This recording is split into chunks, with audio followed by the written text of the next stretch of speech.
Амар байна уу? Та бүхэнд энэ өдрийн амар амгаланг айлтгая. За өнөөдөр ярих сэдв Эрдэнэзүү хэдийн дүүцэн сарын өдөр хурлууд байдаг.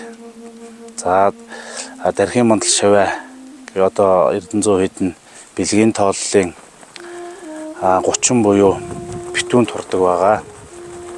За тэгээд дарих бурхны үүсэл гарал дарихад дахил өргөж эрүүл магтаал залбирлын унснаар хэрхэн ач тустай байхын талаар бас ингэж ярина. За дархийн үүсэл гарал түүх томог бол их байдаг.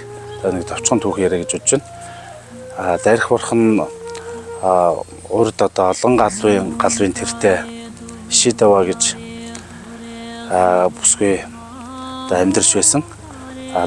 За тэр бүсгүй бол тэр Адаа бурхны үед бурхны шашны лам хуврагуудад олон жилийн турш өдөр бүр эдээ ундаа дахлын зүйлийг өргөж тэр дахил өргөсөн тэр буйнаараа дараа төрөлдөө бурхны утгыг олох ерөөлийг тавьж байсан. Нэгэн удаа бурхны гэлэн хуврагууд Ишидава гүнжид энэ их үйлдсэн ерөөл буйнаараа дараа төрөлдөө ховрох тойн болж шашин амтны тусыг ерөөсөн түүхтэй байдаг.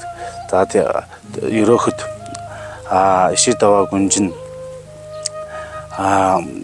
эрэгтэй хүний төрлөөр бурхны утгыг олсон их олон байдаг учраас бүсгүйн дүрээр орчлон хорвоог хоосортол амтны тусыг үлдээ гэж амдгаа тангараагаад тавьж байжээ.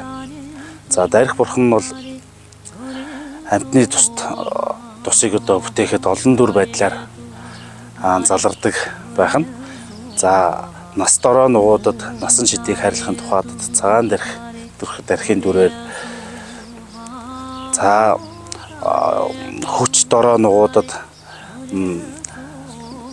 эрхэн тураах шидийг харилцахын тухайд гүргэл хандын дүрээр ухаан дорой нугуудад бэлэг бэлгүүнийг төрүүлэхийн тухайд бүжин ламын дүрээр нэгүүлсэнгүүгээр үл номготох нугуудад догшин болдон ламын дүрээр ингэж амтны тусыг үлддэг байна.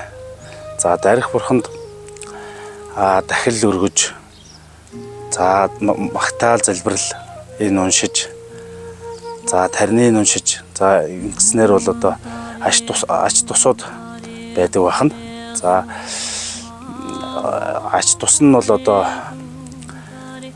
альва ажил үйлс сэтгэлчлэн бүтнэ гэж байна. За тэгээ хүн хийгээд хүн бүсийн хорлолоор үл чадагдана. За хүн бүсийн хорлол гэдэг дээр лус сэтгэл зэргүүтэй гэж байдаг байна. Гинтэн аюул өвчин зовлонгоос гэтлэгнэ. За тэгээд өгөөгүй ядуу хоосныг арилгаж буян ишгийг аривжуулна. За тэгээд аратны аюул өвчин дахал гал усны аюул хулгай дээрэм тэргүүтэй 8 их аюулаас аварна. За хамаг амтанг инэрн нэгүүлсгүн сэтгэл улам төрж бусдыг хайрлахыг ажиллана. За үр хүүхэд хүсгч нугуудад үр хүүхэд хайрлана. Сайн хань ижил хүсгч нугуудад хань ижил хайрлана. За тэгээд нас буян хүссэн бүхнийг хайрлагч их байдаг байна. За та бүхэнд гэлэлээ.